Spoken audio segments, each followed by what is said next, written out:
3 steps to refund kung nabudol ka ng insurance agent. So, ang ginagamit ko rito, insurance agent, hindi insurance company kasi maganda naman ang mga insurance sa Pilipinas, maayos naman ang mga insurance company. However, kadalasan mali ang explanation ng insurance agent. Whether naharang ka sa mall, hindi ka na pinalabas sa bangko, or nabentahan ka ng kaibigan mong agent pero hindi na-explain maigi, or nagbago lang ang isip mo for whatever reason, after reviewing the policy, pagkatulog mo, napaisip ka, may napanood ka na video and naisip mo, hindi siguro ito yung policy na para sa'yo, you have the right to file a refund via the cooling off period clause. Meron po tayong 15 days from policy delivery to file a cooling off period. So the first step, step 1, is to send an email to the insurance company. For me, I highly recommend to send an email para po documented yung date kung kailan ka nagpadala at pasok ba sa 15-day period. 'Di ba? Kasi kung tumawag-tawag ka, pumunta ka sa opisina, bumalik ka dun sa agent sa mall or sa bank, hindi yan documented. 'Di ba? Dapat documented. So ideally, send an email. Search the email of the insurance company online. I don't know the email of your company, do not ask me. 'Di ba? So send it to the email. Yun yung pinaka-important step. Do it now if you haven't done so. Step 2, you wait or you can also follow up. Kung merong reference number pag nag-send ka ng email or ng ticket sa mga website nila, minsan ticket eh. Di ba? But ako, I highly recommend you send an email para may date tayo, may timestamp ka. So anyway, if there's a reference number, you save that and then you can use that to your follow-up. No? So make sure that you know your policy number. The policy number is in your policy contract or maybe nasa resibo kung meron man yun doon. But again, it's in the policy contract if the contract is delivered to you, whether physical copy or email.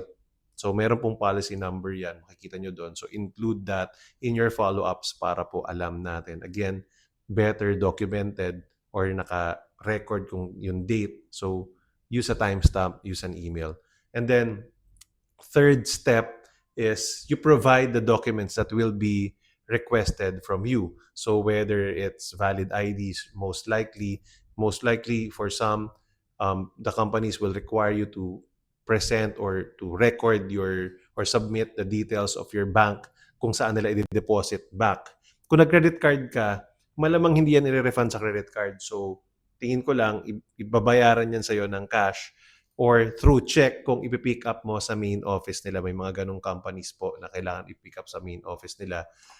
But most naman digital na, so they can deposit back to your bank. Of course, you have to provide them the details of your bank. So again, mag-email po tayo. Ang dami ko ng videos about this. Tinatanong pa rin ako. I highly recommend mag-send tayo ng email. Alright? Kasi again, may mga agents, may mga insurance agents na either hindi clear yung presentation or talagang napilit lang tayo, ayaw tayong palabasin ng hindi tayo nakakapirma. Magaling magbenta eh. Hindi dapat sana ganun. But again, maraming ganyan.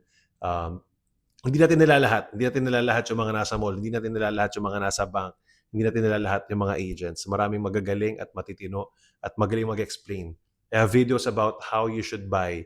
What are the questions that should be asked from you kung ikaw yung client. I have different options na sinasabi na okay, ito yung mga different goals. Dapat ikaw yung pipili as the client. Alright?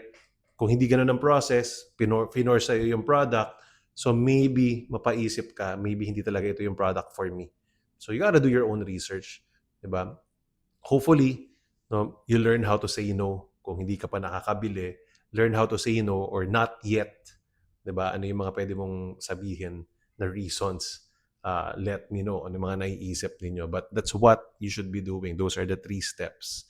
And then, kung makapag-refund ka, di ba? Let us know. Balik ka rito sa video na to. Share this video to your friends para naman at least maraming makatulong. Marami pa tayong matulungan. So again, final note pala, maaring meron niyang few charges. So yes, marirefund mo yung buong binayad mo. Baka meron lang konting charge Of course, may processing fee sila, no? Lalo na kung nag-print pa sila ng policy, mga ganyan. Nagtrabaho rin naman yung mga tao nila, no, on the back end, hindi lang yung agent. So, may process po ito. So, most likely, mayroong bawas. I don't know how much. I don't know the process of different companies, but definitely, meron yan. Right? And again, pag natulungan kita at nakapag-refund ka, so congratulations. Should you decide to buy your own insurance policy or ready ka na, pag ready ka na, send me a message. We will help you. Either me or people in my team will really talk to you and make sure na customized yung product na kukunin mo and really related to your goal. Hindi lang kasi basta kumukuha ng insurance. Hindi lang basta kumukuha ng product. Hindi lang yan pang savings lang. May goal siya. At pag naintindihan namin at mo yung goal mo, nating dalawa, then we can really decide which product is best for you.